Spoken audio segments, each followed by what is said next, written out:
এখান থেকে উঠে চলে গেলাম ঠান্ডা ঠান্ডা জুস খাইতে। সুইমিং করার সময় কানে পানি ঢুকছে, নাকে পানি ঢুকছে, কিছু পানি তো মুখে ঢুকছে, পানিটা খেয়ে নিচ্ছি এরকম। আর এটা শুধু আমার ক্ষেত্রে না, যারা সুইমিং করে সবার ক্ষেত্রেই এটা হয় যে সুইমিং করার সময় দেখা গেল কানে নাকে পানি ঢুকে, অনেকজন পানি খেয়ে নেয়, কিন্তু এটা মানে বুঝে সুঝে খায় না, ভুল করে ওটা মুখের ভিতরে চলে যায়। তো আমরা এসে গেলাম জুসের দোকানে। এখানে অনেক রকমের জুস ছিল, ম্যাঙ্গো, পাইনাপেল, অরেঞ্জ, অনেক রকমেরই আপনারা দেখতে পাচ্ছেন। আমি নিছিলাম কাঁচা আমের জুস, আর আমার দুইটা ফ্রেন্ড জুস নেয়নি, ওরা নিছে প্রাণ লাচ্ছি, যত খাচ্ছি আরাম পাচ্ছি। আর সত্যি বলতে ম্যাঙ্গো জুসটা এত বাজি ছিল, আমি সাজেস্ট করব যে যারা আসতেছেন এখান থেকে ভিতর থেকে জুস গুলো নিয়েন না। এক তো জুস অনেক বাজি আছে, আর দ্বিতীয় হলো ফালতু মার্কা একটা জুস ছিল, দাম নিছে 250 টাকা। আমি তো পুরোটা খাইও নি, অর্ধেক ফেলাই দিছি। সো আমাদের সুইমিং করা শেষ, আমরা প্রায় 4 ঘন্টার মতো সুইমিং করছি। ওয়াটার পার্ক থেকে বের হয়ে সামনে দেখতে পাইলাম একটা বিশাল বড় একটা ভূতের আড্ডা না ভূতের ঘর। এটা টিকিট কত ছিল আমার সঠিক জানা নাই, তাই আমি বলতে পারতেছি না। এটা হলো ভিন্ন জগৎ পার্কের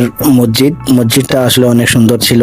সময় হচ্ছিল 5টা, সাথে আবার সানসেট হচ্ছিল, অনেক সুন্দর লাগতেছিল। হাঁটতে হাঁটতে কয়েকটা সুন্দর সুন্দর সিনারি গুলা দেখা গেল, তো কয়েকটা ছবি টবি তুলে নিলাম। হাঁটতে হাঁটতে চলে গেলাম এই পার্কের ভিতরে একটা হোটেল ছিল খাওয়া দাওয়া করতে। যাই দেখি যে তরকারিতে কোনো কিছু ছিল না, শুধু মুরগির মাংস আর সবজি ছিল। তো আর তো কোনো কিছু করার ছিল না, তো এগুলাই খাইলাম। খাওয়া দাওয়া করে আমাদের 3 জনের বিল আসলো 3টা মুরগি, 3টা সবজি, ডাল, ভাত, প্রায় 600 টাকার মতো। সন্ধ্যাবেলার ওয়েদারটা অনেক ভালো, অনেক সুন্দর, অনেক ঠান্ডা হয়ে গেছিল। সো হাঁটতে হাঁটতে সামনে নজরে পড়লো ম্যাজিক্যাল মিরর। তো ম্যাজিক্যাল মিররের টিকিট প্রাইস ছিল জন প্রতি 30 টাকা করে। তো আমরা টিকিট কাটে ঢুকে গেলাম ম্যাজিক্যাল মিররে। বাইরে থেকে অনেক বড় মনে হচ্ছিল, কিন্তু ভিতরে ঢুকে দেখি যে এতটুক আছে। হ্যাঁ, যেখান থেকে ঢুকছি অনেক ছোট জায়গা, অনেকই ছোট, যা সেটা গলির মতো জায়গা ছিল। আপনারা দেখতে পাচ্ছেন গ্লাসের উপরে কিছু পর্দা দিয়ে ডেকোরেশন করে কয়েকটা গ্লাস লাগায়, নিচে লাইট গুলা কালারফুল লাইট লাগায়। বাইরে থেকে মনে হচ্ছিল যে অনেক বড় আছে, কিন্তু আসলে অনেক ছোট ছিল। যাই হোক, 30 টাকায় আর কি দেখাবে, যেটা দেখাইছে এটাই অনেক। সো আমরা এখান থেকে বের হয়ে দেখতে পাইলাম ডোল দিয়ে সাজানো আবার ওই